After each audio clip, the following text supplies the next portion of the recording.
ഓർത്ത് സകല മഹത്വവും സകല പുകഴ്ചയും കർത്താവിന് അർപ്പിക്കുന്നു.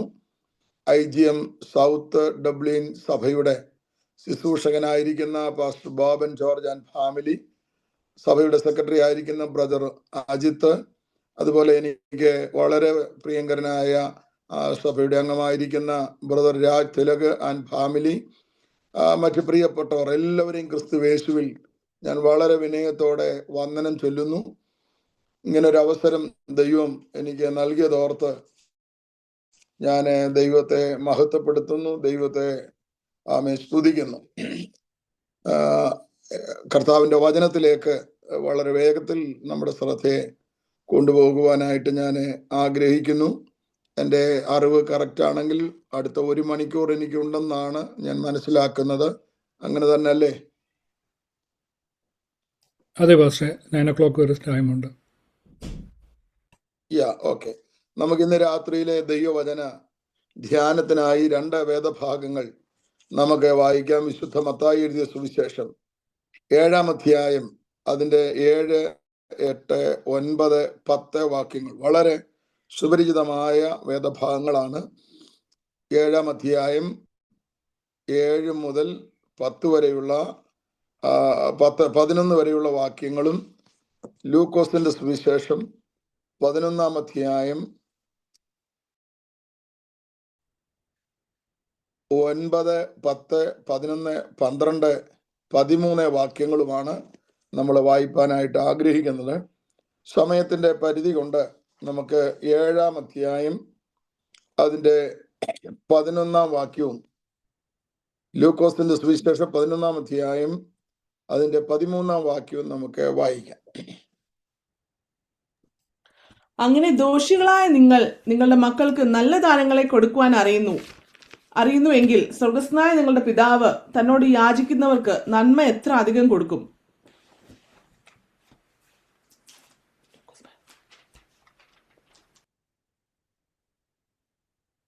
ലൂക്കോസ് 11:13.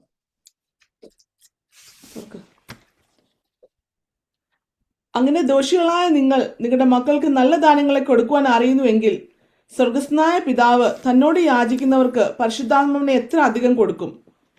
മതി. പ്രിയ കർത്താവേ, ഇന്ന് രാത്രി ഞങ്ങൾ അല്പനേരം അങ്ങയുടെ വചനത്തിന് മുൻപാകെ ആയിരിക്കുമ്പോൾ ദൈവത്തിന്റെ പരിശുദ്ധാത്മാവ് ഞങ്ങളോട് ഹൃദ്യമായി സംസാരിക്കണമേ.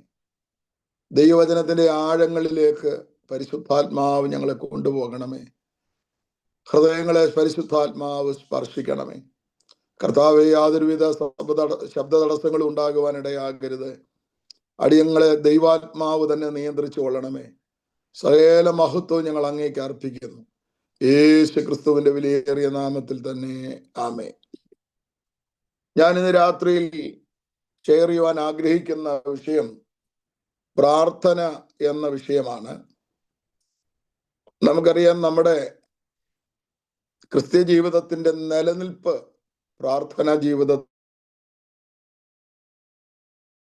നമ്മുടെ കർത്താവ് പ്രാർത്ഥനയെക്കുറിച്ച് പഠിപ്പിക്കുകയും പ്രാർത്ഥിക്കുകയും ചെയ്ത് നമുക്ക് മാതൃകാ പുരുഷനായി മാറിയ അനുഭവങ്ങൾ നമുക്കറിയാം.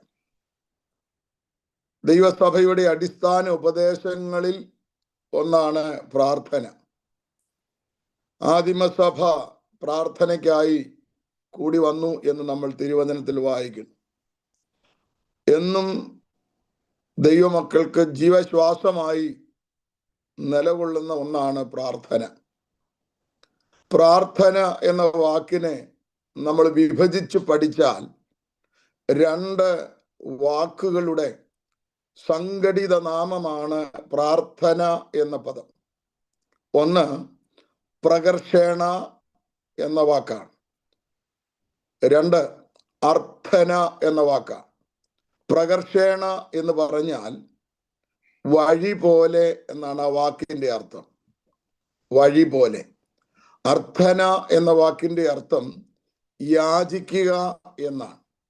അങ്ങനെയാണെങ്കിൽ പ്രാർത്ഥന എന്ന വാക്കിന്റെ അർത്ഥം വഴി പോലെ യാചിക്കുക എന്നാണ്.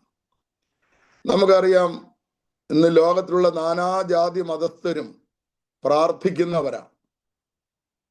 എന്നാൽ വചനപ്രകാരം വ്യവസ്ഥപ്രകാരം വഴി പോലെ പ്രാർത്ഥിക്കുന്ന പ്രാർത്ഥന മാത്രമേ ദൈവം കൈക്കൊള്ളുകയുള്ളൂ. വചനത്തിൽ നമ്മൾ ഇങ്ങനെ വായിക്കുന്നു, പാപികളുടെ പ്രാർത്ഥന ദൈവം കേൾക്കുന്നില്ല. അപ്പൊ ദൈവത്തിന്റെ കൽപ്പനകൾ അനുസരിച്ച് ദൈവഭക്തരായി ദൈവസന്നിധിയിൽ ഇരിക്കുന്ന എൻ്റെ കുഞ്ഞുങ്ങളുടെ പ്രാർത്ഥനയ്ക്ക് അവൻ ചെവി തുറക്കും. ബൈബിൾ വാക്യങ്ങളുണ്ട്. പ്രാർത്ഥന 2 നിലകളിൽ ആയിരിക്കണം എന്ന് നമ്മുടെ കർത്താവ് നമ്മളെ പഠിപ്പിച്ചു.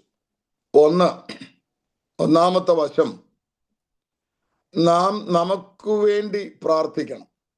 ഒന്നാമത്തെ വശം കർത്താവ് പഠിപ്പിച്ചതാണ്, നാം നമുക്ക് വേണ്ടി പ്രാർത്ഥിക്കണം.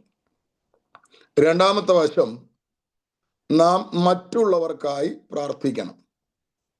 ഇത് രണ്ടും കർത്താവ് നമ്മെ പഠിപ്പിച്ചത് 2 ഉപമകളിലൂടെയാണ്. വളരെ പ്രസിദ്ധമായ ഉപമയാണ് ലൂക്കോസ് 18-ാം അധ്യായത്തിലെ ഉപമ. നമുക്കെല്ലാവർക്കും വളരെ പരിചയമുള്ള വേദഭാഗമാണെങ്കിലും ആ വേദഭാഗത്ത് നിന്നുകൊണ്ട് ദൈവത്തിന്റെ പരിശുദ്ധാത്മാവ് എനിക്ക് നൽകിയ ചില വചന വെളിപ്പാടുകളും ചിന്തകളും ഓർപ്പിച്ച് മുൻപോട്ട് വരുവാൻ ആഗ്രഹിക്കുക. കർത്താവ് ഇവിടെ നാം നമുക്ക് വേണ്ടി പ്രാർത്ഥിക്കണം എന്നുള്ളതിന് മടുത്തു പോകാതെ എപ്പോഴും പ്രാർത്ഥിക്കണം എന്നുള്ളതിന് ഒരു ഉപമ കർത്താവ് പറയുകയാണ്. അപ്പോൾ ഇവിടെ പ്രാരംഭമായി ഞാനൊന്ന് ഓർപ്പിച്ചോട്ടെ, മടുത്തു പോകാതെ നാം പ്രാർത്ഥിക്കണം. അപ്പോൾ അങ്ങനെ കർത്താവ് പറയാൻ കാരണം, മറ്റെന്തിനും മടുപ്പില്ലെങ്കിലും പ്രാർത്ഥിക്കാൻ നമ്മൾ ഇരിക്കുമ്പോൾ നമുക്ക് മടുപ്പ് വരും. ഇപ്പൊ ഞാൻ 1 മണിക്കൂർ പ്രസംഗിച്ചാൽ ആ പ്രസംഗം നമുക്ക് ആസ്വാദികരമാണെങ്കിൽ സന്തോഷകരമായി നമ്മൾ കേട്ടിരിക്കും. പാട്ട് അതിനോട് ഇൻട്രസ്റ്റ് ഉള്ളവർ എത്ര മണിക്കൂർ വേണമെങ്കിലും കേട്ടിരിക്കും. എന്നാൽ പ്രാർത്ഥിക്കുക എന്ന് പറഞ്ഞാൽ ഒരല്പം ബുദ്ധിമുട്ടുള്ള ഒരു കാര്യമാണ്. ദൈവത്തിന് സ്തോത്രം. പ്രാർത്ഥിക്കാൻ മടുപ്പുണ്ടാകും എന്ന് കർത്താവിന് അറിയാം. സാധാരണഗതിയിൽ മടുപ്പുണ്ടാകുന്നത് 1-2 കാര്യങ്ങൾ ഞാൻ പറയാം. ഒന്ന്, നമ്മുടെ പ്രാർത്ഥനയ്ക്ക് ഉത്തരം വൈകുമ്പോൾ സ്വാഭാവികമായി നമുക്ക് മടുപ്പുണ്ടാകും. നമ്മൾ പ്രാർത്ഥിക്കുന്ന വിഷയത്തിന് മറുപടി കിട്ടുകയാണെങ്കിൽ പെട്ടെന്ന് തന്നെ ഉടൻ തന്നെ ഉത്തരം ലഭിക്കുകയാണെങ്കിൽ വീണ്ടും വീണ്ടും നമുക്ക് പ്രാർത്ഥിപ്പാൻ ഒരു ആവേശം ഉണ്ടാകും. എന്നാൽ പ്രാർത്ഥനയ്ക്ക് മറുപടി വൈകും തോറും പ്രാർത്ഥനയിൽ നമുക്ക് മടുപ്പ് വരാൻ സാധ്യതയുണ്ട്. അബ്രഹാമും സാറയും 25 വർഷമാണ് പ്രാർത്ഥിച്ചത്. അപ്പോൾ നമ്മൾ 25 വർഷം ഒന്നും പ്രാർത്ഥിക്കാനുള്ള സഹിഷ്ണുത, ക്ഷമ നമുക്കുണ്ടോ എന്ന് നമുക്കൊരു ഹിതപരിശോധന ആവശ്യമാണ്. എന്തായാലും പ്രാർത്ഥനയ്ക്ക് മറുപടി വൈകുമ്പോൾ നമ്മുടെ പ്രാർത്ഥനയിൽ നമുക്ക് മടുപ്പ് വരാം.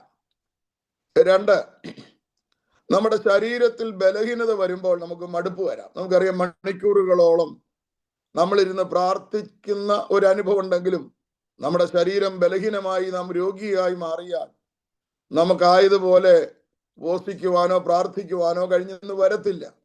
അപ്പോൾ സ്വാഭാവികമായി നമുക്ക് മടുപ്പ് വരും. 3, നമ്മെ പ്രാർത്ഥനയിൽ മടുപ്പിക്കുന്ന മറ്റൊരു ഘടകമാണ് പൈശാചിക പോരാട്ടങ്ങൾ. നമുക്കറിയാം, പ്രാർത്ഥന ഒട്ടും ഇഷ്ടമല്ലാത്ത ഒരാളുണ്ട്, പിശാചാണ്. അപ്പോൾ പ്രാർത്ഥിക്കാൻ ഒരു വിശുദ്ധൻ മുട്ടുമടക്കുമ്പോൾ സാത്താന്യ സിംഹാസനം ആടി ഉലയുമെന്നാണ് ഒരു ദൈവഭക്തൻ പറഞ്ഞത്. അപ്പോൾ അതുകൊണ്ട് തന്നെ പ്രാർത്ഥിക്കുന്നവരോടൊരു പോരാട്ടമുണ്ട്. അപ്പോൾ ഞാൻ എൻ്റെ വിഷയത്തിലേക്ക് കയറട്ടെ.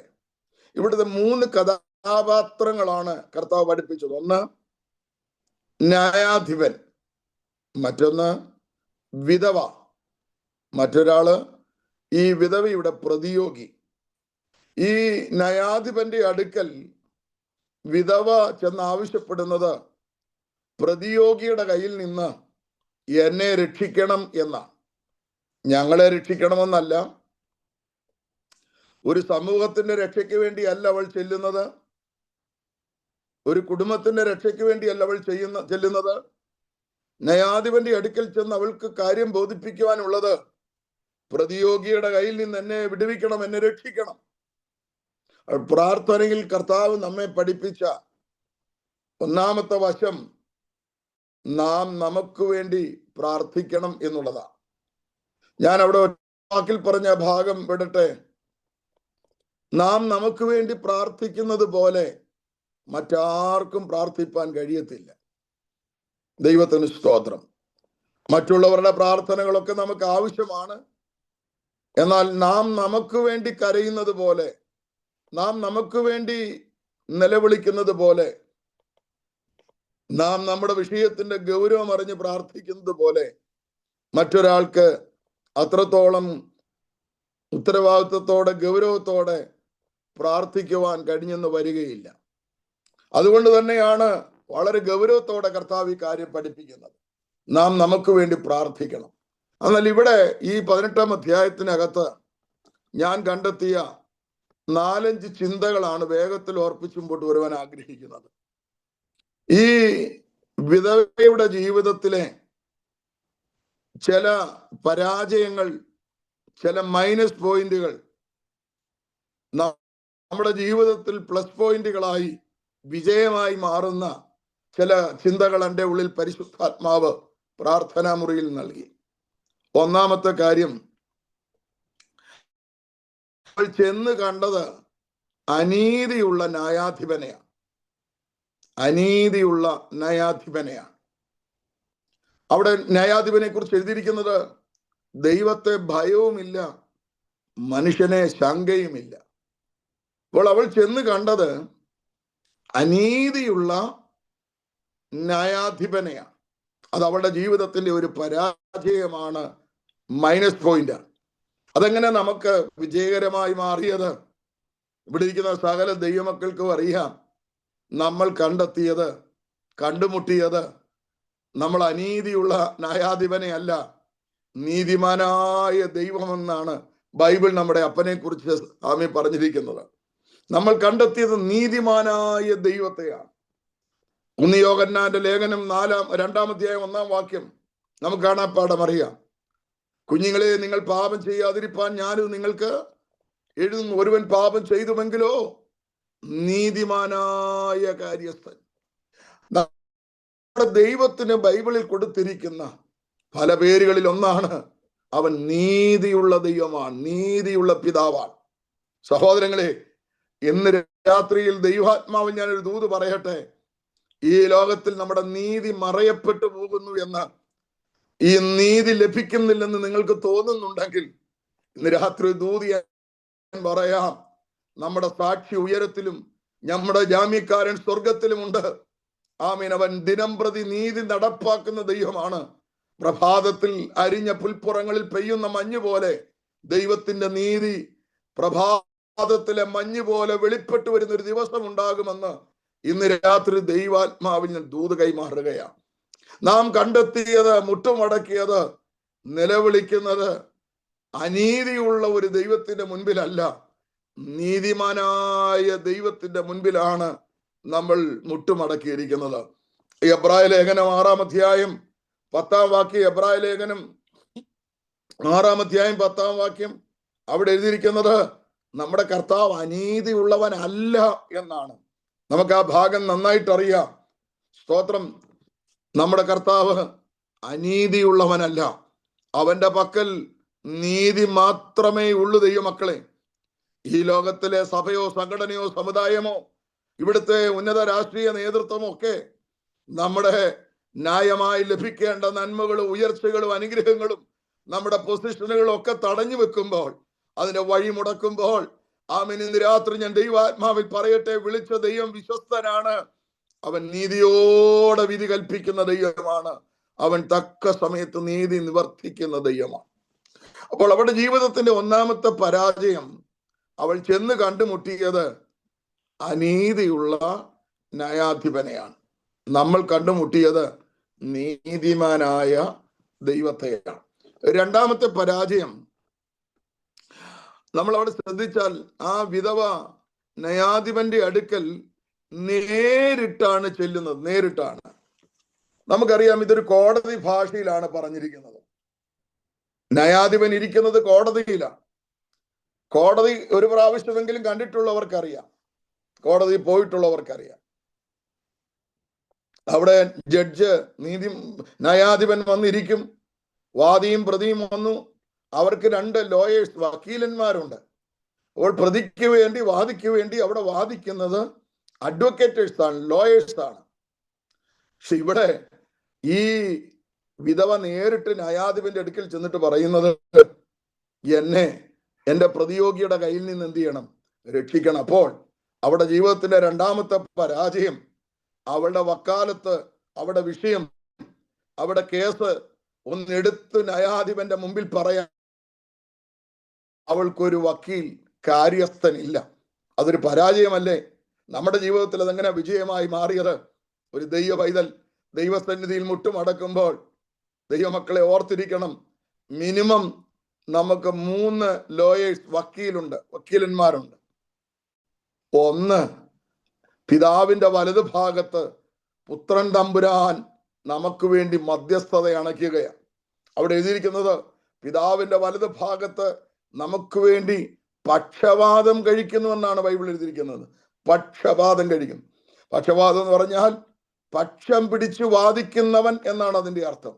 ഞാൻ ദൈവസന്നിധി മുട്ടുമടക്കുമ്പോൾ എനിക്ക് വേണ്ടി, നിങ്ങൾക്ക് വേണ്ടി പിതാവിന്റെ മുൻപിൽ, നീതിമാനായ ദൈവത്തിന്റെ മുൻപിൽ നമ്മുടെ കർത്താവ് നമുക്ക് വേണ്ടി പക്ഷം പിടിച്ച് വാദിക്കുകയാണ്. പിതാവേ, ഞാൻ അവന് വേണ്ടി, അവൾക്ക് വേണ്ടിയാണ് എൻ്റെ ചങ്കിലെ ചോര ഞാൻ കൊടുത്തത് എന്ന് പറഞ്ഞ് എനിക്ക് വേണ്ടി, നിങ്ങൾക്ക് വേണ്ടി പക്ഷം പിടിച്ച് വാദിക്കുന്ന ഒരു നല്ല കാര്യസ്ഥൻ പിതാവിന്റെ വലതു ഭാഗത്ത് നമുക്ക് വേണ്ടി ഉണ്ട്.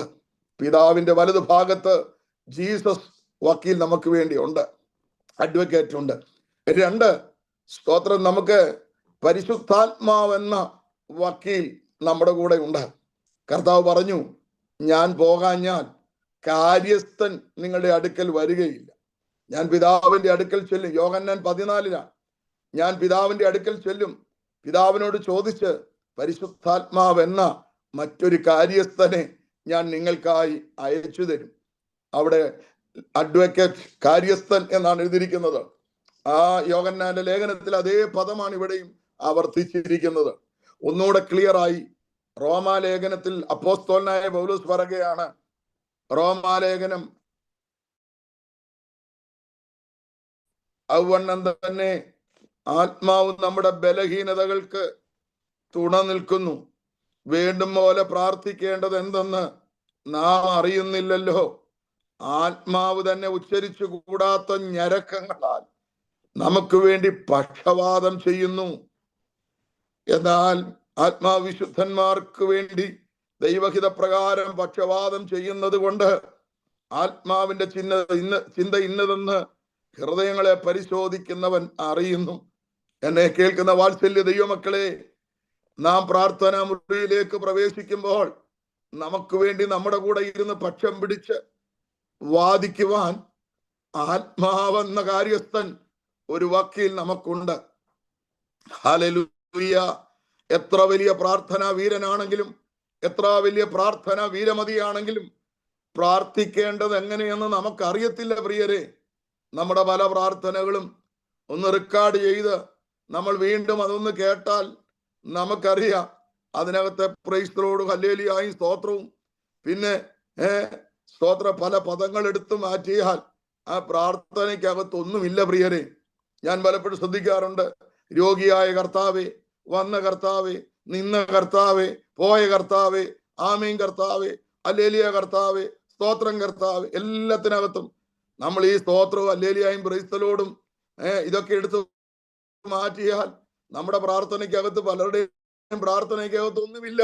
പക്ഷേ നമ്മുടെ പ്രാർത്ഥനയുടെ ബലഹീനതയ്ക്ക് തുണ നിന്ന്, ഓ ഹല്ലേലൂയ, എങ്ങനെ പ്രാർത്ഥിക്കണമെന്ന് നമുക്കറിയത്തില്ല. പക്ഷേ ആത്മാവ് കൊണ്ട് പ്രാർത്ഥിക്കുന്ന ഒരു വിശുദ്ധന്റെ ആത്മനിറവിലുള്ള പ്രാർത്ഥനയ്ക്കകത്ത് അവനറിയാതെ അവന് വേണ്ടി ജാഗരിക്കുന്ന, അവന് വേണ്ടി പ്രാർത്ഥിക്കുന്ന, പക്ഷപാതം ചെയ്യുന്ന ഒരു നല്ല ഹോളി സ്പിരിറ്റ് എന്ന ലോയർ, ഒരു വക്കീൽ നമുക്കുണ്ട് ദൈവമക്കളെ. രാത്രി നിങ്ങൾ ആ ധൈര്യം ആമേ സംഭരിക്കുവാൻ ഇടയാകട്ടെ. ദൈവത്തിന് സ്തോത്രം, ദൈവത്തിന് സ്തോത്രം. ആമീൻ. ഞാന് ആദ്യം പറഞ്ഞ വാക്യം 34 വാക്യത്തിലുണ്ട്. റോമാലേഖനം 8 അധ്യായം 34 വാക്യം. സ്തോത്രം. യേശു ക്രിസ്തു മരിച്ചിട്ട് ഉയർത്തെഴുന്നേറ്റവൻ, അവൻ ദൈവത്തിന്റെ വലത് ഭാഗത്തിരിക്കുകയും നമുക്ക് വേണ്ടി പക്ഷവാദം കഴിക്കുകയും ചെയ്യുന്നു. കണ്ടോ, പിതാവിന്റെ വലത് ഭാഗത്തിരുന്ന് യേശു ക്രിസ്തു നമുക്ക് വേണ്ടി പക്ഷവാദം ചെയ്യുന്നു. പ്രാർത്ഥനാ മുറിയിൽ നമ്മുടെ കർത്താവ് നമുക്ക് വേണ്ടി പക്ഷവാദം ചെയ്യുന്നു. ഇനി നമ്മൾ സൂക്ഷ്മതയോടെ പഠിച്ചാൽ പ്രിയരെ, നമുക്ക് മൂന്നാമതൊരു കൂട്ടരെയും കൂടെ കാണാൻ കഴിയും. ഇത് രണ്ടും ഒരുമാതിരി എല്ലാവർക്കും അറിയാം. റോമാലേഖനം 11 അധ്യായം അതിന്റെ 4 വാക്യത്തിലേക്ക് വരുമ്പോൾ അവിടെ ഇങ്ങനെയാണ് വായിക്കുന്നത്: ദൈവത്തോട് വാദിക്കുമ്പോൾ അവൻ അരുളപ്പാടുണ്ടായതെന്തെന്നാൽ. മുകളിലത്തെ വാക്യം കൂടെ ചേർന്ന് വായിക്കണം. കർത്താവേ, അവൻ നിന്റെ പ്രവാചകന്മാരെ കൊന്നു, നിന്റെ യാഗപീഠങ്ങളെ ഇടിച്ചു കളഞ്ഞു. ഞാൻ ഒരുത്തൻ മാത്രം ശേഷിച്ചിരിക്കുന്നു, അവർ എനിക്കും ജീവഹാനി വരുത്തുവാൻ നോക്കുന്നു എന്ന് ദൈവത്തോട് വാദിക്കുമ്പോൾ, വാദിക്കുന്നത് ആരാണ്? സ്തോത്രം. നമുക്കറിയാം, ഏലിയാവിന്റെ പ്രാർത്ഥനയാണ് ഇവിടെ കാണുന്നത്. ഏലിയാവ് ഇപ്പോൾ വാദിക്കുകയാണ് ദൈവത്തോട്: ദൈവമേ, ഞാൻ ഒരുത്തൻ മാത്രം ശേഷിച്ചിരിക്കുന്നു. ഉടനെ ദൈവം പറയുകയാണ്: ഏലിയാവേ, നിനക്കൊരല്പം തെറ്റുപറ്റിയിരിക്കുന്നു. നീ മാത്രമല്ല, ബാലിന് മുട്ടുമടക്കാത്ത, ബാലിന്റെ വിഗ്രഹത്തെ ചുംബിക്കാത്ത 7000 പേരെ ഞാൻ എനിക്കായി സൂക്ഷിച്ചിരിക്കുന്നു. സഹോദരങ്ങളെ, ഇന്ന് രാത്രി ഞാൻ ദൈവാത്മാവിൽ പറയട്ടെ, നാം അറിയാതെ നമുക്ക് വേണ്ടി കരയുന്ന ധാരാളം വിശുദ്ധന്മാരുണ്ട്. ദൈവത്തിന് സ്തോത്രം. നമ്മൾ അറിയുന്നില്ല, നമ്മൾ അറിയാതെ തന്നെ നമുക്ക് വേണ്ടി ഇടിവിൽ നിന്ന് കരയുന്ന, പ്രാർത്ഥിക്കുന്ന ധാരാളം ദൈവമക്കളുണ്ട്, വിശുദ്ധന്മാരുണ്ട്. അനേക വിശുദ്ധന്മാരുടെ പ്രാർത്ഥനയാണ് നാം നിലനിൽക്കുന്നതെന്ന് നമ്മൾ തിരിച്ചറിയണം. നമ്മുടെ വിശുദ്ധിയും നമ്മുടെ പ്രാർത്ഥനയും നമ്മുടെ ആരാധനയും കൊണ്ട് മാത്രമാണ് എന്ന് നമ്മൾ ധരിക്കരുത്. നാം നിൽക്കുന്ന ദൈവത്തിന്റെ കൃപ, അത് ദൈവത്തിന് സ്തോത്രം. നമുക്ക് വേണ്ടി നമ്മൾ അറിയാതെ ലോകത്തിന്റെ നാനാ രാജ്യങ്ങളിൽ ഇരുന്ന് നമുക്ക് വേണ്ടി കരയുന്ന, ഇടിവിൽ നിൽക്കുന്ന, നമുക്ക് വേണ്ടി വാദിക്കുന്ന വിശുദ്ധന്മാര്, വിശുദ്ധമതികളുണ്ടെന്ന് ഇന്ന് രാത്രി തിരിച്ചറിയണം. പൗലോസ്ലീഹ പോലും ആവശ്യപ്പെടുകയാണ്: സഹോദരന്മാരെ, ഞങ്ങൾക്ക് വേണ്ടി പ്രാർത്ഥിപ്പി. അപ്പോൾ അപ്പോസ്തലനായ പൗലോസിന് പോലും പ്രാർത്ഥന ആവശ്യമായിരുന്നു. ഒന്നുകൂടെ വളരെ മനോഹരമായ ഒരു വാക്യം ഞാൻ വായിച്ചു കേൾപ്പിക്കാം. 2 കൊരിന്ത്യർ 1 അധ്യായം അതിന്റെ 11 വാക്യം. 2 കൊരിന്ത്യർ 1 അധ്യായം 11 വാക്യം. അതിന് നിങ്ങളും ഞങ്ങൾക്ക് വേണ്ടിയുള്ള പ്രാർത്ഥനയാൽ തുണയ്ക്കുന്നുണ്ടല്ലോ. അങ്ങനെ പലർ മുഖാന്തരം ഞങ്ങൾക്ക് കിട്ടിയ കൃപയ്ക്ക് വേണ്ടി പലരാലും ഞങ്ങൾ നിമിത്തം സ്തോത്രം ഉണ്ടാകുവാൻ ഇടയാകും. അപ്പോസ്തലനായ ശ്രേഷ്ഠനായ പൗലോസ് പോലും പറയുകയാണ്: നിങ്ങളും ഞങ്ങൾക്ക് വേണ്ടിയുള്ള പ്രാർത്ഥനയാൽ തുണയ്ക്കുന്നുവല്ലോ. സഹോദരങ്ങളെ, നമ്മൾ ശുശ്രൂഷയിൽ നിൽക്കുന്നുണ്ടെങ്കിൽ, നമ്മൾ വിശ്വാസ ജീവിതത്തിൽ നിലനിൽക്കുന്നുണ്ടെങ്കിൽ ഓർത്തോണം, നമ്മൾ അറിയാതെ നമുക്ക് വേണ്ടി കരയുന്ന ഒരു പറ്റം ദൈവമക്കൾ, ദൈവസഭ, ദൈവദാസൻ ഉണ്ടെന്നുള്ള കാര്യം നമ്മൾ മറക്കരുത്. അതുകൊണ്ടാണ് നമുക്ക് കൃപ ലഭിക്കുന്നത്. അവിടെ എഴുതിയിരിക്കുന്നത്: ഞങ്ങൾക്ക് കിട്ടിയ കൃപയ്ക്ക് വേണ്ടി പലരാലും ഞങ്ങൾ നിമിത്തം സ്തോത്രം ചെയ്യുന്നു. ഒരു ദൈവദാസന്റെ മേൽ കൃപ വ്യാപരിക്കുന്നുണ്ടെങ്കിൽ, എൻ്റെ മേൽ, പ്രിയ ദൈവദാസന്റെ മേൽ, ദൈവമക്കളുടെ മേൽ കൃപ വ്യാപരിക്കുന്നുണ്ടെങ്കിൽ ഓർത്തോണം, നമ്മൾ അറിയാതെ നമുക്ക് വേണ്ടി കരയുന്ന ധാരാളം ദൈവമക്കളുണ്ട്. ആ കണ്ണുനീരിന്റെയും പ്രാർത്ഥനയുടെയും സ്തോത്രം നമ്മുടെ മേൽ വ്യാപരിക്കുന്ന ദൈവത്തിന്റെ കൃപയെന്ന് ഇന്ന് രാത്രി ഞാൻ ആത്മാവിൽ നിങ്ങളെ പ്രബോധിപ്പിക്കുകയാണ്. സ്തോത്രം. ഞാൻ മടങ്ങി വരട്ടെ. ദൈവത്തിന് സ്തോത്രം. വിധവയുടെ ജീവിതത്തിൽ രണ്ടാമത്തെ പരാജയം അവൾ ചെന്ന് കണ്ടുമുട്ടിയത്, സ്തോത്രം, 1 അനീതിയുള്ള ന്യായാധിപനെ ആണെങ്കിൽ, 2 അവളുടെ വിഷയം എടുത്തു ന്യായാധിപനോട് പറയാൻ അവൾക്കൊരു വക്കീൽ, ലോയർ ഇല്ല. നമുക്കൊന്ന് പിതാവിന്റെ വലത് ഭാഗത്ത് യേശു എന്ന വക്കീൽ, പ്രാർത്ഥനാമുറിയിൽ പരിശുദ്ധാത്മാവെന്ന വക്കീൽ, ലോകമെമ്പാടും കോടാനുകോടി വിശുദ്ധന്മാരെന്ന മധ്യസ്ഥത വഹിച്ച് വാതി കെട്ടി പ്രാർത്ഥിക്കുന്ന ഇടിവിൽ നിൽക്കുന്ന പക്ഷപാതം ചെയ്യുന്ന വിശുദ്ധ ഗണങ്ങൾ. ദൈവത്തിന് സ്തോത്രം. ഇത് പോരെ ദൈവമക്കളെ നമ്മുടെ വിശ്വാസത്തിൽ വർദ്ധിക്കാൻ. 3, സമയം പോകുന്നല്ലോ.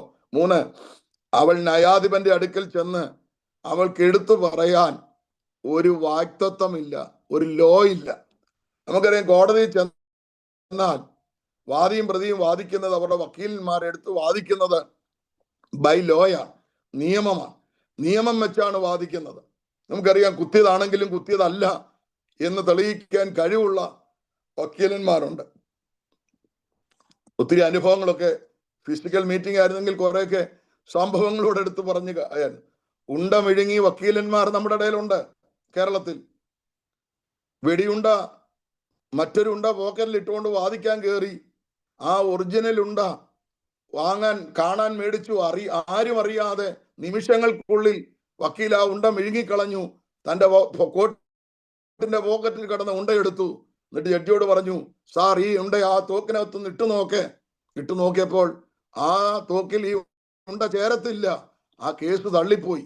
അദ്ദേഹത്തെ പിന്നീട് ആ വക്കീലിനെ വിളിച്ചത് ഉണ്ട വിഴുങ്ങി വക്കീൽ എന്നാണ്. ഇങ്ങനെ മിടുക്കന്മാരായ വക്കീൽ നമ്മുടെ കേരളത്തിലുണ്ട്, ഇവിടെയും ഉണ്ട്. ഇവിടെ വക്കാലത്തൊന്ന് എടുത്തു പറയാൻ, കേസ് എടുത്തു പറയാൻ അവൾക്ക് ശ്രദ്ധിച്ചേക്കണേ. സ്തോത്രം. എന്നാൽ ഒരു ദൈവ പൈതലിന് അതൊരു പരാജയമല്ല, നമുക്കതൊരു വിജയമായി മാറാൻ. കാരണം നാം ദൈവസന്നിധി മുട്ടുമടക്കുമ്പോൾ ആയിരക്കണക്കിന് പ്രോമിസ്, ആയിരക്കണക്കിന് വാഗ്ദത്തങ്ങൾ ഇതിനകത്തുണ്ട്. ദൈവത്തിന് സ്തോത്രം. 3000-ലധികം പ്രോമിസ്, വാഗ്ദത്തങ്ങൾ അടങ്ങിയ ബൈബിളാണ് നമ്മുടെ കയ്യിലിരിക്കുന്നത്. ഞാൻ നിങ്ങൾക്ക് വേണ്ടി 1-2 എണ്ണം പറയാം. നിങ്ങൾ വീട്ടിൽ നിന്ന് ഒറ്റയ്ക്ക് ഇറങ്ങി തിരിച്ചവരാണോ? വിശ്വാസ ജീവിതത്തിൽ ഏകയായി ഇറങ്ങിയവനാണോ? വചനം എടുത്തു വെച്ച് പ്രാർത്ഥിക്കണം. വചനം പറയുന്നു, കർത്താവായ യേശു ക്രിസ്തുവിൽ നീ വിശ്വസിക്ക, എന്നാൽ നീയും നിന്റെ കുടുംബവും രക്ഷ പ്രാപിക്കും. ഒരു പ്രോമിസാണത്. ഞാൻ വിശ്വസിച്ചാൽ എന്റെ കുടുംബം വിശ്വസിക്കും എന്നുള്ളത് വാഗ്ദത്തമാണ്. യോശുവ അതാണ് പറഞ്ഞു, ഞാനും എന്റെ കുടുംബവും ഞങ്ങൾ യഹോവയെ സേവിക്കും. അപ്പോൾ ഒറ്റയ്ക്ക് വിശ്വാസത്തിൽ വന്ന ദൈവവൈദ്യരെ ഈ വചനം വെച്ച് നീ പ്രാർത്ഥിക്കണം. കർത്താവേ, ആകാശം മാറിപ്പോകും, ഭൂമി മാറിപ്പോകും, മാറ്റമില്ലാത്ത ദൈവത്തിന്റെ വചനം ഇങ്ങനെ പറയുന്നു.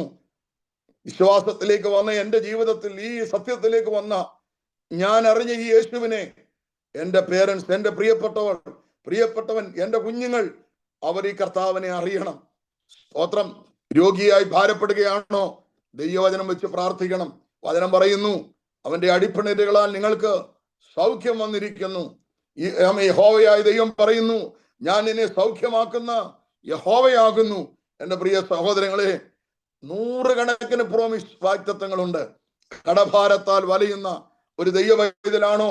ദൈവസ്ഥനെ വെച്ച് പ്രാർത്ഥിക്കണേ. എന്റെ ദൈവമോ നിങ്ങളുടെ ബുദ്ധിമുട്ടൊക്കെയും തന്റെ മഹത്വത്തിനൊത്തവണ്ണം, തന്റെ ധനത്തിനൊത്തവണ്ണം, തന്റെ മഹത്വത്തോടെ നാം ക്രിസ്തുവേശുവിൽ പൂർണ്ണമായി തീർത്തു തരും. ഫിലിപ്പിയർ 4:19. സ്തോത്രം. പ്രിയ ദൈവമക്കളെ, വചനങ്ങൾ, വാഗ്ദത്തങ്ങൾ വെച്ച് ദൈവസന്നിധി വെച്ച് പ്രാർത്ഥിച്ചാൽ ആ പ്രാർത്ഥനയ്ക്ക് ദൈവം അത്ഭുതകരമായ വിടുതൽ ദൈവം നൽകുവാനിടയായി തീരും. 1, അവളുടെ പരാജയം, അവൾ ചെന്ന് കണ്ടത് അനീതിയുള്ള ന്യായാധിപനെയാണ്. 2, അവളുടെ വിഷയം എടുത്തു പറയാൻ അവൾക്കൊരു വക്കീലില്ല. 3, അവൾക്ക് എടുത്തു പറയാൻ ഒരു വാഗ്ദത്തമില്ല. നമുക്ക് എന്താ ഇത് വിജയമായി പ്ലസ് ആയി മാറാൻ കാരണം? നമ്മൾ കണ്ടുമുട്ടിയത് അനീതിയുള്ള ന്യായാധിപനെ അല്ല. നമുക്ക് വേണ്ടി പക്ഷവാദം ചെയ്യാൻ പിതാവിന്റെ വലതു ഭാഗത്ത് യേശുവുണ്ട്, ഭൂമിയിൽ പരിശുദ്ധാത്മാവുണ്ട്, ഭൂമിയിൽ കോടാനുകോടി വിശുദ്ധന്മാരുണ്ട്. 3, നമുക്ക് ആയിരക്കണക്കിന് പ്രോമിസ്, വാഗ്ദത്തങ്ങൾ നമ്മുടെ മുൻപിലുണ്ട്. 4-മത്തെ കാര്യം, ദൈവം എന്റെ പ്രാർത്ഥനാ മുറിയിൽ ദൈവം എനിക്ക് തന്ന 4-മത്തെ കാര്യം, സ്തോത്രം, ന്യായാധിപനുമായി ഇവൾക്ക് വ്യക്തിപരമായി ഒരു ബന്ധവുമില്ല. ബന്ധമുണ്ടായിരുന്നുവെങ്കിൽ ഇവരുടെ വിഷയം ഇത്രയും നീണ്ടു പോകത്തില്ലായിരുന്നു. എന്നാൽ അവൾക്ക് പരാജയമാണെന്ന് നമുക്കത് മനസ്സിലായി. എന്നാൽ നമുക്കോ, നമ്മുടെ ന്യായാധിപനുമായി നമുക്കൊരു നല്ല വ്യക്തിബന്ധമുണ്ട്. അപ്പാ, പിതാവേ എന്ന് വിളിക്കുവാൻ കഴിയുന്ന സുപുത്രന്റെ ആത്മാവിനെയാണ് നമുക്ക് തന്നിരിക്കുന്നത്. സ്തോത്രം. ഏത് സമയത്തും ഏത് നേരത്തും എപ്പോഴും അടുത്ത് എന്ന് ഡാഡി, പപ്പ, അപ്പാ എന്ന് വിളിക്കാനുള്ള പദവിയാണ്, അവകാശമാണ്, ധൈര്യമാണ് ദൈവം നമുക്ക് തന്നിരിക്കുന്നത്. ഞാൻ വിവരിക്കുന്നില്ല. 5, ഒരു ന്യായാധിപന്റെ അടുക്കൽ ചെല്ലണമെങ്കിൽ അതിന് നിശ്ചയിക്കപ്പെട്ട ഒരു സമയം, അപ്പോയിന്റ്മെന്റ് ഉണ്ടാകണം. ഏതു നേരം ഓടി ചൊല്ലാൻ പറ്റത്തില്ല. നമുക്കറിയാം, ഇവിടെ തന്നെ നമുക്കറിയാം ഡോക്ടർ അപ്പോയിന്റ്മെന്റ് വരെയുണ്ട്. എല്ലാ സ്ഥലങ്ങളിലും നമുക്ക് അപ്പോയിന്റ്മെന്റ് ഉണ്ട്. ഡേറ്റും സമയവും തരും. ആ സമയത്തിനുള്ളിൽ നമ്മൾ അവിടെ ചെല്ലണം. ഇതൊരു വലിയ സത്യമല്ലേ? എന്നാൽ സ്തോത്രം, അത് അവൾക്കൊരു പരാജയമാണ്. നമുക്കോ രാത്രി എന്നില്ല, പകലെന്നില്ല, കാലത്തെന്നില്ല, ഉച്ചയ്ക്കെന്നില്ല, വൈകിട്ടെന്നില്ല, ഏത് നേരത്തും എവിടെയും, സിംഹക്കൂട്ടിലാണെങ്കിലും 7 മടങ്ങ് തീച്ചൂളയിലാണെങ്കിലും, ഇളകി മറിയുന്ന കടൽ തീര 14 ദിവസമായി ഇളകി മറിയുന്ന കടലിലാണെങ്കിലും, ഓ ഹല്ലേലൂയ, സ്തോത്ര, സൂര്യചന്ദ്രന്മാരെ കാണുന്നില്ലെങ്കിലും, കടലാനയുടെ വയറ്റിലാണെങ്കിലും, എവിടെയാണെങ്കിലും, ഏത് സ്ഥലത്ത് കിടന്നുകൊണ്ട് ദാവീദ് പറയുന്നു, ഞാൻ ഭൂമിയുടെ അറ്റത്ത് എന്ന് ഞാൻ നിന്നോട് നിലവിളിക്കും. എൻ്റെ പ്രിയരെ, എവിടെ വെച്ചും അപ്പാ എന്ന് വിളിക്കാൻ, ഏത് സമയത്തും പ്രാർത്ഥിക്കാൻ, ആ മുഖം അന്വേഷിപ്പാൻ ദൈവം നമുക്ക് ധൈര്യവും അവകാശവും പദവിയും നമുക്ക് തന്നിരിക്കുകയാണ്. ഞാനിവിടെ ആ ഭാഗം വിടട്ടെ. ന്യായാധിപന്റെ അടുക്കൽ അവൾ ചെന്ന് പറയുന്നത് ഞങ്ങളെ രക്ഷിക്കണം എന്നല്ല, പ്രതിയോഗിയുടെ കയ്യിൽ നിന്ന് പ്രതിക്രിയ നടത്തി രക്ഷിക്കണം. അവൾക്കൊരു രക്ഷ ആവശ്യമാണ്. അടുത്ത വാക്യം ഇങ്ങനെയാണ് അവസാനിപ്പിക്കുന്നത്: ദൈവമോ രാപകൽ തന്നോട് നിലവിളിക്കുന്ന തൻ്റെ വൃതന്മാരുടെ കാര്യത്തിൽ ദീർഘക്ഷമയുള്ളവനായാലും അവൻ വേഗത്തിൽ പ്രതിക്രിയ നടത്തി രക്ഷിക്കയില്ലയോ. ഓ, ആ പദത്തിനടിയിൽ വരവെടുത്താട്ട് പ്രിയ ദൈവമക്കളെ, ദൈവമോ രാപകൽ തന്നോട് നിലവിളിക്കുന്ന തൻ്റെ വൃതന്മാരുടെ, ആ പദത്തിനടി വരവെടുക്ക്. ഇന്ന് രാത്രി എന്നെ കേൾക്കുന്ന ദൈവത്തിന്റെ പൈതലെ, നീ ദൈവസ്ഥനെ ഇരുന്ന് നിനക്ക് വേണ്ടി കരയുന്ന, നിലവിളിക്കുന്ന നിന്റെ വിഷയത്തിന് മേൽ അവൻ ദീർഘക്ഷമയുള്ളവനാണെന്ന് നിനക്ക് തോന്നിയാലും, സമയം വൈകുന്നു എന്ന് നിനക്ക് തോന്നിയാലും ഇല്ല, അവൻ വേഗത്തിൽ പ്രതിക്രിയ നടത്തി നിന്നെ രക്ഷിക്കുമെന്ന് കർത്താവ് ഉറപ്പായി നിന്നോട് സംസാരിക്കുന്നു. ഇന്ന് രാത്രി ധൈര്യപ്പെടട്ടെ. സ്തോത്രം. നാം നമുക്ക് വേണ്ടി പ്രാർത്ഥിക്കണം. നമുക്ക് വേണ്ടി പ്രാർത്ഥിക്കണം. രണ്ടാമത് കർത്താവ് പഠിപ്പിച്ചത് നാം മറ്റുള്ളവർക്ക് വേണ്ടി പ്രാർത്ഥിക്കണം. പ്രാർത്ഥനയുടെ രണ്ടാമത്തെ വശമാണ് ഇത്. കർത്താവ് പഠിപ്പിച്ചത് ലൂക്കോസിന്റെ സുവിശേഷം 11-ാം അധ്യായം അതിന്റെ 5 മുതലുള്ള വേദഭാഗങ്ങളിലാണ് രേഖപ്പെടുത്തിയിരിക്കുന്നത്. അവിടെ പ്രാർത്ഥനയെ കുറിച്ച് പഠിപ്പിക്കുമ്പോഴാണ് കർത്താവ് ഇത് പറയുന്നത്. പിന്നെ അവൻ അവരോട് പറഞ്ഞത്, നിങ്ങൾ ആർക്കെങ്കിലും ഒരു സ്നേഹിതനുണ്ട് എന്നിരിക്കട്ടെ. അവൻ അർദ്ധരാത്രിയിൽ അവന്റെ അടുക്കൽ ചെന്ന്, സ്നേഹിത, എനിക്ക് 3 അപ്പം വായ്പ തരേണം.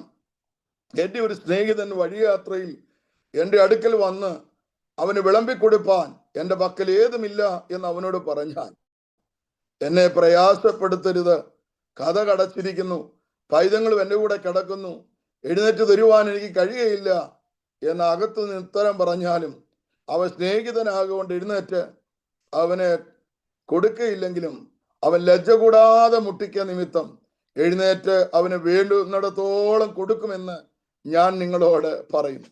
ഈ 3 വാക്യത്തിനകത്ത് എത്രയോ ആഴമായ ഒരു സത്യമാണ് കർത്താവ് നമ്മളെ പഠിപ്പിക്കുന്നത്. ഇവിടെ കഥാപാത്രങ്ങൾ 3 സ്നേഹിതന്മാരാണ്. 3 സ്നേഹിതന്മാരാണ്. ഒരു സ്നേഹിതൻ തൻ്റെ വഴിയാത്രയിൽ തൻ്റെ സ്നേഹിതന്റെ വീട്ടിൽ വരുമ്പോൾ ആ സ്നേഹിതൻ വിശന്നാണ് വന്നു കയറിയിരിക്കുന്നതെന്ന് മിനിമം തിരിച്ചറിയുവാനുള്ള സ്നേഹബന്ധം ആ സ്നേഹിതൻ ഉണ്ടായിരുന്നു. ദൈവത്തിന് സ്തോത്രം. ഇപ്പോൾ ഞാൻ അത്രേ പറയുന്നുള്ളൂ. ആ സ്നേഹിതൻ വിശന്നതാണെന്ന് തിരിച്ചറിഞ്ഞ ഈ വീട്ടുകാരൻ സ്നേഹിതൻ അവനെ അവിടെ ഇരുത്തിയിട്ട് അർദ്ധരാത്രിയിൽ, അവിടെ കൃത്യമായിട്ട് എഴുതിയിട്ടുണ്ട്, അർദ്ധരാത്രിയിൽ തൻ്റെ സ്നേഹിതന്റെ വീട്ടിലേക്ക് പോവുകയാണ്. അവിടെ വഴിയുടെ ദൂരം എത്രയാണെന്ന് എഴുതിയിട്ടില്ല, പക്ഷെ സമയം എഴുതിയിട്ടുണ്ട്. അർദ്ധരാത്രിയാണ്. സഹോദരങ്ങളെ, ഒരു സ്നേഹിതന്മാർക്കും അനുവർത്തിക്കാൻ പറ്റാത്ത ഒരു കാര്യമാണ്. ഇത് ഉപമയാണ്. ഒരു വീട്ടിലും അസമയത്ത് എന്ന് കയറാൻ പാടില്ല. സ്തോത്രം. ഇവിടെ കർത്താവ് എന്താ പഠിപ്പിക്കാൻ ഉദ്ദേശിക്കുന്നത് നിങ്ങൾ മനസ്സിലാക്കണം. അർദ്ധരാത്രിയിൽ ആ സ്നേഹിതന്റെ വീട്ടിൽ ചെല്ലുമ്പോൾ ആ വീടിന്റെ കതക് അടച്ചിരിക്കുകയാണ്. എന്നാൽ ആ കതകിന്റെ വാതിക്കൽ മുട്ടി വിളിക്കുക. വിളിച്ചിട്ട് പറയുകയാണ്, സ്നേഹിത, എനിക്ക് 3 അപ്പം വായ്പ തരണം. 3 അപ്പം വായ്പ തരണം. നമുക്കറിയാവുന്ന ഭാഗമാണ്. 3 അപ്പം വായ്പ തരണം. ഉടനെ 3 തടസ്സങ്ങൾ അകത്തു നിന്ന് പറയുകയാണ്. 3 അപ്പം അങ്ങോട്ട് ചോദിക്കുമ്പോൾ 3 തടസ്സങ്ങൾ ഇങ്ങോട്ട് പറയുകയാണ്. 1, കതക് അടച്ചിരിക്കുന്നു. വാസ്തവത്തിൽ അതൊരു തടസ്സമാണോ? നമ്മൾ കതക് അടച്ചാൽ പിന്നെ കതക് തുറക്കാറില്ലേ? അല്ല, കതക് അടച്ചിരിക്കുന്നു, അതൊരു തടസ്സമല്ല. 2, പൈതങ്ങളും എൻ്റെ കൂടെ കിടക്കുന്നു. അതൊരു തടസ്സമായിട്ട് എനിക്ക് തോന്നി. കാരണം ഇവന്റെ ഭാര്യ നേഴ്സാന്ന് തോന്നുന്നു, നൈറ്റ് ഡ്യൂട്ടിക്ക് അങ്ങോട്ട് പോയിരിക്കുക. കാരണം ഇതിനെ തല്ലിപ്പൊത്തി ഉറക്കിയത് എങ്ങനെയാണെന്ന് അവനെ അറിയത്തുള്ളൂ. അപ്പൊ ഇത് അനക്കം കേട്ട ഉടനെ ഉണരുന്ന ടൈപ്പായത്.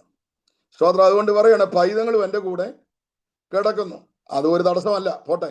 എഴുന്നേറ്റ് തരുവാൻ എനിക്ക് കഴിയുകയില്ല. അപ്പൊ 3 അപ്പം അങ്ങോട്ട് ചോദിച്ചപ്പോൾ 3 തടസ്സങ്ങളാണ്. 1, കതക് അടച്ചിരിക്കുന്നു, പൈതങ്ങൾ എൻ്റെ കൂടെ കിടക്കുന്നു, എഴുന്നേൽക്കാൻ വയ്യ. നമ്മളാരും കിടന്നാൽ പിന്നെ എഴുന്നേൽക്കത്തില്ലേ? വാസ്തവത്തിൽ ഇതൊരു തടസ്സമല്ല. ഇതിനെ എൻ്റെ ഭാഷയിൽ പറഞ്ഞാൽ വിശ്വാസത്തിന്റെ പരിശോധന എന്ന് പറയും. എന്ന് വച്ചാൽ നാം വിഷയത്തിന്റെ വിടുതലിന് വേണ്ടി, മറ്റൊരുവന്റെ ആവശ്യത്തിന് വേണ്ടി എത്രത്തോളം ജാഗ്രതയാണ്, ആവശ്യബോധത്തോടെ നിലവിളിക്കുന്നു എന്നുള്ളതിന്റെ ഒരു തെളിവാണ് ഇവിടെ വെളിപ്പെട്ട് വരുന്നത്. അവൻ ലജ്ജ കൂടാതെ നിന്ന് മുട്ടുകയാണ്. എൻ്റെ സഹോദരങ്ങളെ, അഭിമാനമുള്ള അന്തസ്സുള്ളവരാണെങ്കിൽ, ഞാനോ നിങ്ങളോ ആണെങ്കിൽ, 1 പ്രാവശ്യം ചോദിച്ചു, 2 പ്രാവശ്യം ചോദിച്ചു, 3 പ്രാവശ്യം ചോദിച്ചു, ഒരനക്കവും ഇല്ല, ഒരു പ്രതികരണവും ഇല്ലെങ്കിൽ പിന്നെ നമ്മൾ അവരെ ആ വഴിക്ക് തിരിയുമോ? അവരെ നമ്മൾ ഇഗ്നോർ ചെയ്യല്ലേ ഉള്ളോ? സ്തോത്രം. പക്ഷെ ഈ സ്നേഹിതൻ ലജ്ജ കൂടാതെ നിന്ന് മുട്ടുകയാണ്. അവിടെ ദൈവം എന്നെ പഠിപ്പിച്ച ഒരു ആത്മീയ മർമ്മം ഞാൻ പറയാം. സഹോദരങ്ങളെ, എന്തുകൊണ്ടാണ് ലജ്ജ കൂടാതെ മുട്ടുന്നത്? ഞാൻ ഇതിന് സമാനമായ മറ്റൊരു വെളിപ്പാടൂടെ വചനത്തിൽ നിന്ന് ഞാൻ ഓർപ്പിക്കാം. ഒരു കനാന്യ സ്ത്രീ, ശ്രദ്ധിച്ചു കേൾക്കണേ, ഒരു കനാന്യ സ്ത്രീ മകളുടെ ഭൂതോപദ്രവം നിമിത്തം യേശുവിന്റെ പിന്നാലെ നിലവിളിച്ചുകൊണ്ട് വരികയാണ്. ഞാൻ ആ ഭാഗം എടുത്ത് വായിക്കുന്നില്ല, നിങ്ങൾക്കറിയാം. കുറേ പ്രാവശ്യമായി നിലവിളിച്ച് പുറകെ വരുന്നു. കർത്താവ് ഇത് കേട്ട പുറപ്പാട് പോലും കാണിക്കുന്നില്ല. കർത്താവിന് ചെവി കേൾക്കാൻ വയ്യാണ്ടൊന്നും അല്ല, പക്ഷെ കർത്താവ് ശ്രദ്ധിക്കുന്നേ ഇല്ല. ഉടനെ 1ാമത് ആ സഹോദരിയുടെ നിലവിളിയിൽ കർത്താവ് മൗനത പാലിക്കുകയാണ്, സൈലന്റ് ആകുകയാണ്. മൗനത. ഒരു പക്ഷെ അതായിരിക്കാം ദാവീദും പറയുന്നത്, ഞാൻ നിലവിളിച്ചു, എനിക്കൊട്ടും മൗനതയില്ല, പക്ഷെ നീ മൗനമായിരിക്കുന്നു. ദൈവമേ, യഹോവേ, നീ മിണ്ടാതിരിക്കരുതേ എന്നൊക്കെ നിലവിളിക്കുന്ന വാക്യം സങ്കീർത്തനത്തിലുണ്ട്. പ്രിയ ദൈവമക്കളെ, ഇവിടെ കർത്താവ് സൈലന്റ് ആയിരിക്കുക, ഒരക്ഷരവും പ്രതികരിക്കുന്നില്ല. ഉടനെ ശിഷ്യന്മാർ വന്നിട്ട് പറയും, ഗുരു, അവൾ എത്ര നേരമായി നിന്റെ പുറകെ നിലവിളിച്ചുകൊണ്ട് വരുന്നു. ശ്രദ്ധിച്ചു കേൾക്കണേ, നിലവിളിച്ചുകൊണ്ട് വരുന്നു. ഇവിടെ കർത്താവിന്റെ അടുക്കൽ റെക്കമെൻഡേഷനുമായിട്ട് വന്നിരിക്കുക ശിഷ്യന്മാര്. ഒന്നുകിൽ നീ സൗഖ്യമാക്കുക, ഇല്ലെങ്കിൽ അവളോട് പോകാൻ പറ. ഉടനെ കർത്താവ് തിരിഞ്ഞിട്ട് പറയുകയാണ്, സ്തോത്രം, ഞാൻ കാണാതെ പോയ എൻ്റെ മക്കളുടെ ഇസ്രായേലിന്റെ അടുക്കലേക്കാണ് ഞാൻ വന്നത് എന്ന് പറഞ്ഞ് തിരിഞ്ഞ് കർത്താവ് പറയുകയാണ്, മക്കളുടെ അപ്പം എടുത്ത് നായ്ക്കുട്ടികൾക്ക് ഇട്ടുകൊടുക്കുകയില്ല. എന്തൊരു പദമാ ദൈവം മക്കളെ. നമ്മളാണെ പിന്നെ സഭയിൽ പോവും. നമ്മുടെ പാസ്റ്റർ നമ്മളെ നായെന്നോ നായ്ക്കുട്ടിയെന്നോ വേണ്ട. പ്രസംഗിക്കുമ്പോൾ മുമ്പിലിരിക്കുന്ന നമ്മുടെ മുഖത്തോട്ട് ഒരു തുള്ളി തുപ്പൽ വീണാ പോരെ. പിന്നെ ആയുസിൽ കയറിയിരിക്കാൻ പറഞ്ഞാലും നമ്മൾ കയറിയിരിക്കുവോ? മുന്നോട്ട് കയറുവോ? കയറത്തില്ല. സ്തോത്രം. പക്ഷെ കർത്താവ് തുപ്പിയാലും, കർത്താവ് ശാസിച്ചാലും, ഇൻസൾട്ട് ചെയ്താലും മടി കൂടാതെ, പിറുപിറുപ്പ് കൂടാതെ അവന്റെ പിന്നാലെ പോകാൻ കഴിഞ്ഞാൽ നിനക്ക് വിടുതലാണെന്ന് ഇന്ന് രാത്രി ദൈവാത്മാവ് ദൂത് പറയുക. സ്തോത്രം. നീ മുഷിഞ്ഞു പോകരുത്. അവളെ ഇൻസൾട്ട് ചെയ്തു. 3, 1 സൈലന്റ് ആയിരുന്നു, 2 റിജക്ട് ചെയ്തു, 3 ഇൻസൾട്ട് ചെയ്തു. അവളെ നായ്ക്കുട്ടി എന്ന് വിളിച്ചു. നമ്മളായിരുന്നു എങ്ങനെ പ്രതികരിച്ചേന്? എനിക്കിതുപോലെ പഴയ നിയമത്തിലെ മറ്റൊരു കഥാപാത്രത്തെ എനിക്ക് ഒത്തിരി ഇഷ്ടമാണ്. അത് വേറെ ആരുമല്ല, ഹന്നയ. അന്നത്തെ പാസ്റ്റർ ഏലി പുരോഹിതൻ എഴുന്നേറ്റ് നിന്ന് പ്രസംഗത്തിന്റെ മധ്യേ പറഞ്ഞു, ഹന്നേ ഇറങ്ങട്രീ നിന്റെ കള്ള്, വീഞ്ഞിറങ്ങട്രീ, നീ വീഞ്ഞു കുടിച്ച് മത്തയായിരിക്കുന്നു. എന്റെ പൊന്നെ, നമ്മളായിരുന്നെങ്കിൽ ആ സഭയും കലക്കി 4 കഷണമാക്കി നാട്ടുകാരെ മുഴുവൻ നാറ്റിച്ചിറങ്ങിപ്പോയന്. പക്ഷേ ആ പാവം സഹോദരി ആ പാസ്റ്ററെ ആ ഏലി പുരോഹിതനെ വിളിച്ചത് കേട്ടോ, യജമാനനെ, അങ്ങ് വിചാരിക്കുന്നത് പോലെ ഞാനൊരു നീച സ്ത്രീ അല്ല, ഞാൻ മനോവ്യസനമുള്ളവളാണ്. അവൾ കേട്ട വാക്കിന് അവൾ മധുരപ്രതികാരം ചെയ്തത് എങ്ങനെയാണെന്നറിയാമോ? പിറ്റേ ആണ്ടിൽ ഒരു ബാലന്റെ കൈക്ക് പിടിച്ചു കൊണ്ട് ആ ഹോളിൽ വന്നിട്ട് അവൾ എഴുന്നേറ്റിരുന്ന് സാക്ഷ്യം പറയുകയാണ്, ഞാൻ ഈ പൈതലിന് വേണ്ടി അത്രേ യഹോവയോട് അപേക്ഷിച്ചത്. സഹോദരിമാരെ, സഹോദരന്മാരെ, ഇന്ന് രാത്രി ഞാൻ ദൈവാത്മാവിൽ ദൂത് പറയാം. നാം ഉൾപ്പെട്ടു നിൽക്കുന്ന സമൂഹത്തിൽ നിന്ന്, സംഘടനയിൽ നിന്ന്, സഭയിൽ നിന്ന് നമുക്ക് തിക്തമായ വേദനകളും അനുഭവങ്ങളും കടന്നു വരാം. എന്നാൽ അതിന് നടുവിൽ നമ്മൾ പ്രകോപിതരായി, നമ്മൾ ഹല്ലേലൂയ വയലന്റ് ആയി, ആമീൻ സ്തോത്രം, നമ്മൾ മുൻപോട്ട് പോകരുത്. മറിച്ച് മൗനമായി പ്രാർത്ഥനാ മുറിയിൽ പ്രാർത്ഥിച്ച് ദൈവത്തോട് മറുപടി മേടിച്ച് അതിന് ഒരു മധുര പ്രതികാരം എന്ന വണ്ണം പ്രാർത്ഥനയുടെ ഉത്തരവുമായി മുൻപോട്ട് പോകുവാൻ ദൈവാത്മാവ് സംസാരിക്കുക. ഇവിടെ നമ്മൾ ഇങ്ങനെ വായിക്കുന്നത്, ഈ നായ്ക്കുട്ടി എന്ന് ഇവിടെ സംബോധന ചെയ്യുമ്പോഴും അവൾ പറഞ്ഞൊരു വാക്ക് കേട്ടോ, യജമാനനെ, നായ്ക്കുട്ടികളും ഒട്ടേവന്റെ മേശയിൽ നിന്ന് വീഴുന്ന അപ്പനുറുക്കുകൾ കൊണ്ട് ജീവിക്കുന്നുവല്ലോ. എന്താ ഇവിളി പറഞ്ഞത്? സഹോദരങ്ങളെ, ഇതിന്റെ മർമ്മം ഞാൻ പറയാം, ഭയങ്കര ആഴമാ. എന്താ ഇവളിങ്ങനെ പറഞ്ഞത്? കർത്താവ് തിരിഞ്ഞു പറയും, ഇസ്രായേലിൽ ഇതുപോലൊരു വിശ്വാസം ഞാൻ കണ്ടിട്ടില്ല. എന്താ അവൾ പറഞ്ഞെന്നറിയാമോ? അങ്ങ് ഈ ഭൂമിയിലേക്ക് വന്നത് സ്വന്തം മക്കളുടെ അടുക്കലേക്കാ. യോഹന്നാൻ സുവിശേഷത്തിലുണ്ട്, അവൻ സ്വന്തത്തിലേക്ക് വന്നു, സ്വന്തമായവരോ അവനെ തള്ളിക്കളഞ്ഞു. യേശു രക്ഷിപ്പാൻ വന്നത് യഹൂദന്മാരെയാ. ഇവൾ എന്താ പറഞ്ഞു? ഇവള് പുറജാതി സ്ത്രീയാ, കനാന്യ സ്ത്രീയാ. ഇവള് പറയുകയാണ്, ഈ സ്വർഗത്തിൽ നിന്ന് ഇറങ്ങി വന്ന ജീവന്റെ അപ്പമായി അങ്ങുണ്ടല്ലോ. മക്കള് കുറെ കഴിയുമ്പോൾ ആ കാൽവറിയാകുന്ന ആ ടേബിളിൽ അങ്ങയുടെ ശരീരം പിച്ചു ചീന്തും.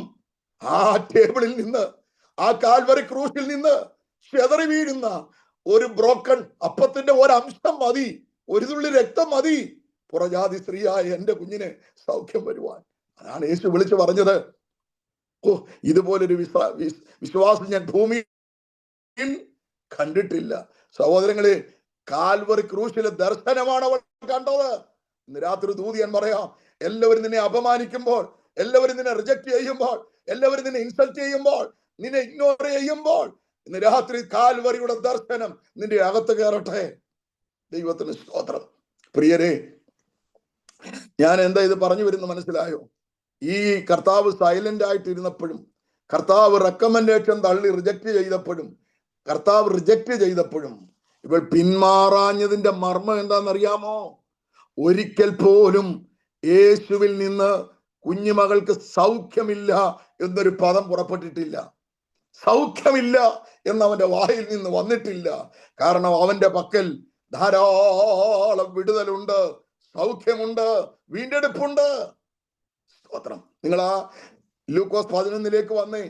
ലജ്ജ കൂടാതെ ഇവൻ മുട്ടിക്കൊണ്ടിരിക്കുന്നതിന്റെ കാരണം അകത്തു നിന്ന് ഒരിക്കൽ പോലും അപ്പമില്ല എന്നൊരു സ്വരം പുറത്തേക്ക് വന്നിട്ടില്ല. 3 അപ്പം വായ്പ ചോദിച്ചപ്പോൾ 3 തടസ്സങ്ങളെ പറഞ്ഞിട്ടുള്ളൂ. 3 അപ്പമില്ല എന്ന് പറഞ്ഞിട്ടില്ല. ഇന്ന് രാത്രി എന്നെ കേൾക്കുന്ന ദൈവത്തിന്റെ പൈതലേ, നീ നിനക്ക് വേണ്ടി, നിന്റെ തലമുറയ്ക്ക് വേണ്ടി, നിന്റെ കുടുംബത്തിന് വേണ്ടി പ്രാർത്ഥിക്കാൻ ധാരാളം വിഷയങ്ങൾ ഉണ്ടായിരിക്കെ, നീ അതെല്ലാം മറന്ന് നിന്റെ സഭയ്ക്ക് വേണ്ടി, നിന്റെ കൂട്ടുവിശ്വാസിക്ക് വേണ്ടി, കൂട്ടു സഹോദരന് വേണ്ടി, നിന്റെ കൂടപ്പുറപ്പിന് വേണ്ടി ഇടിവിൽ നിന്ന് കരയുന്ന ദൈവത്തിന്റെ പൈതലേ, അല്പം വൈകിയാലും നിന്റെ പ്രാർത്ഥനയ്ക്ക് അവൻ മറുപടി തരാതിരിക്കത്തില്ല. ഇന്ന് രാത്രി വിശ്വസിക്കുന്ന ദൈവമക്കളെ ഓർത്ത് ഞാൻ ദൈവത്തിന് സ്തോത്രം ചെയ്യുകയാണ്. സ്തോത്രം. അവിടെ എഴുതിയിരിക്കുന്നത് ഇങ്ങനെയാണ്, അവൻ ലജ്ജ കൂടാതെ മുട്ടുകൊണ്ട് അവൻ എഴുന്നേറ്റ് വേണ്ടുവോളം കൊടുത്തു എന്ന് വെച്ചാൽ എന്താ വാസ്തവന്റെ അർത്ഥം? 3 അപ്പം കൂട്ടുകാരന്റെ വിശപ്പടക്കാൻ പര്യാപ്തമാണ്. എന്നാൽ രാത്രിയെ ഭയപ്പെടാതെ, ഭാര്യയെ ഓർക്കാതെ, മക്കളെ ഓർക്കാതെ, രാത്രിയുടെ എല്ലാ പ്രതികൂലങ്ങളെയും തരണം ചെയ്ത് താൻ തന്റെ ജീവനെ തൃണവൽക്കരിച്ചുകൊണ്ട് തന്റെ സ്നേഹിതന്റെ വിടുതലിന് വേണ്ടി ഇറങ്ങി തിരിച്ച നിന്നെയും മറന്നു കളയാൻ അവൻ അനീതിയുള്ള ദൈവമല്ല.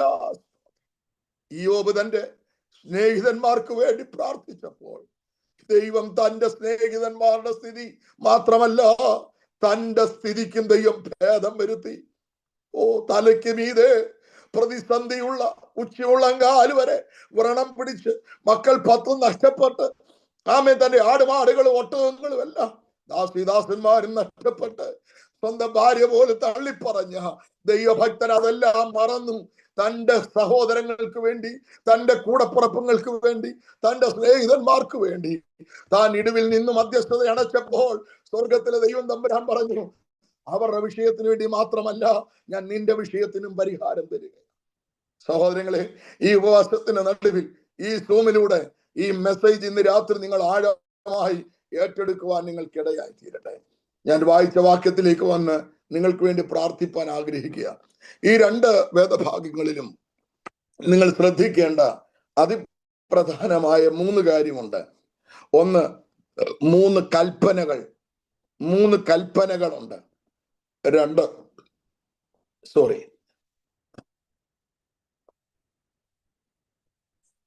3 വാഗ്ദത്തങ്ങളുണ്ട്. അപ്പൊ 3 കൽപ്പനയോട് ചേർന്ന് 3 വാഗ്ദത്തങ്ങൾ. എന്താ 3 കൽപ്പന? യാചിപ്പീൻ, അന്വേഷിപ്പീൻ, മുട്ടുവീൻ. ഒന്നുകൂടെ ഞാൻ പറയാം, അന്വേഷിപ്പീൻ, യാചിപ്പീൻ, മുട്ടുവീൻ. ഇത് കൽപ്പനയാ. യാചിക്കാമോ എന്നല്ല, അന്വേഷിക്കാമോ എന്നല്ല, മുട്ടാമോ എന്നല്ല, കൽപ്പനയുടെ സ്വരമാ. യാചിപ്പീൻ, അന്വേഷിപ്പീൻ, മുട്ടുവീൻ. കണ്ടോ? അതിനോട് ചേർന്ന് 3 വാഗ്ദത്തം കിടക്കുകയാണ്. കിട്ടും, കണ്ടെത്തും, തുറക്കും. നോട്ട് ചെയ്തോളൂ, കിട്ടും, കണ്ടെത്തും, തുറക്കും. അപ്പോൾ യാചിക്കുന്ന നിങ്ങൾക്ക് കിട്ടും, അന്വേഷിക്കുന്ന നിങ്ങൾക്ക് കണ്ടെത്തും, മുട്ടുന്ന നിങ്ങൾക്ക് വേണ്ടി തുറന്നു വരും. ഞാൻ ഇനിയും പ്രസംഗിക്കുന്നില്ല, അതിന്റെ അടുത്ത ഭാഗത്തേക്ക് നിങ്ങളെ കൊണ്ടുവരിക. കർത്താവ് പറയുകയാണ്, മകൻ അപ്പം ചോദിച്ചാൽ അവന് കല്ല് കൊടുക്കുമോ? കണ്ടോ? മീൻ ചോദിച്ചാൽ അവന് പാമ്പിനെ കൊടുക്കുമോ? ലൂക്കോസിൽ വരുമ്പോൾ മുട്ട ചോദിച്ചാൽ അവന് തേളിനെ കൊടുക്കുമോ? അപ്പോൾ 3 കാര്യങ്ങളാണ് അവിടെ പറഞ്ഞിരിക്കുന്നത്. ഒന്ന്, അപ്പം. ലൂക്കോസിൽ 11-ാം വാക്യത്തിനകത്തുണ്ട്, 11:11. 3 കാര്യങ്ങൾ: അപ്പം, മീന്, മുട്ട. 3 കാര്യങ്ങളാണ് ഞാൻ പഠിപ്പിക്കുന്നത്. അപ്പം, മീന്, മുട്ട. അപ്പൊ നിങ്ങൾ അപ്പം എന്ന് എഴുതിയിട്ട് അതിന് നേരെ ഒരു വരയിട്ടിട്ട് എഴുതണം കല്ല്. മീൻ എന്ന് എഴുതിയിട്ട് അതിന് നേരെ പാമ്പ് എന്ന് എഴുതണം. മുട്ട എന്ന് എഴുതിയിട്ട് അതിന് നേരെ തേൾ എന്നെഴുതണം. എന്താ കർത്താവ് ഇത് പറഞ്ഞേ? അപ്പന്റെ അടുക്കൽ മോൻ വന്നിട്ട് ചോദിക്കണം, അപ്പ എനിക്ക് വിശക്കുന്നു, അപ്പം വേണോന്ന് പറഞ്ഞാൽ, പണ്ട് കർത്താവിന്റെ അടുക്കൽ പാമ്പ് വന്നതുപോലെ, മോനെ അപ്പമില്ലടാ, അപ്പത്തിന്റെ രൂപത്തിൽ ഒരു കല്ലുണ്ടെന്നും പറഞ്ഞ് ഏതെങ്കിലും ഒരു അപ്പൻ എടുത്ത് കൊടുക്കുവോ?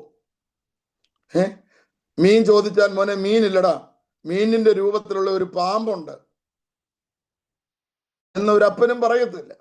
മുട്ടയുടെ രൂപത്തിൽ തേളുണ്ടടാ എന്ന് പറയത്തില്ല. അപ്പോൾ എന്താ കർത്താവ് ഇതുകൊണ്ട് ഉദ്ദേശിച്ചത്?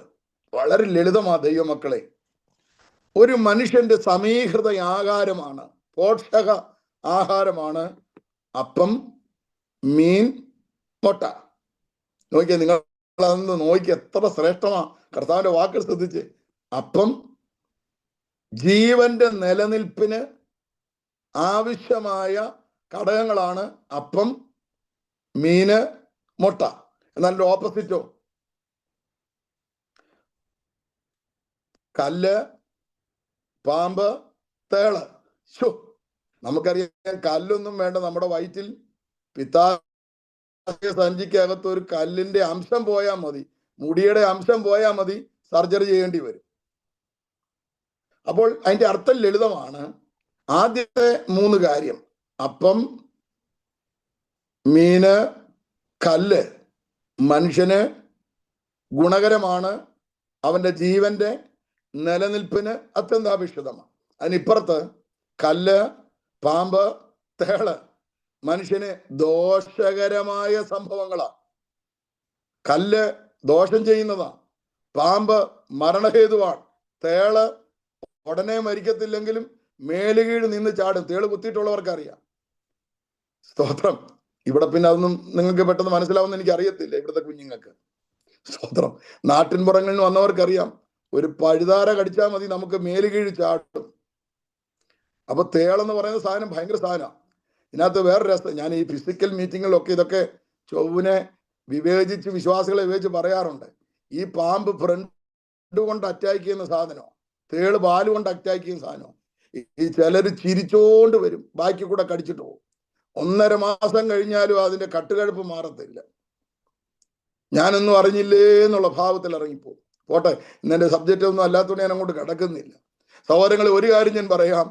നമുക്ക് ദൈവാത്മാവ് പറയുന്ന, കർത്താവ് നമ്മളെ പഠിപ്പിച്ച ദൂത്, നമുക്ക് ദോഷമായതൊന്നും, നമുക്ക് ദോഷം വരുത്തുന്നതൊന്നും നമ്മുടെ സ്വർഗസ്ഥനായ പിതാവ് നമുക്ക് തരികയില്ല. ഇന്ന് രാത്രി നിങ്ങൾ വിശ്വസിക്കേ.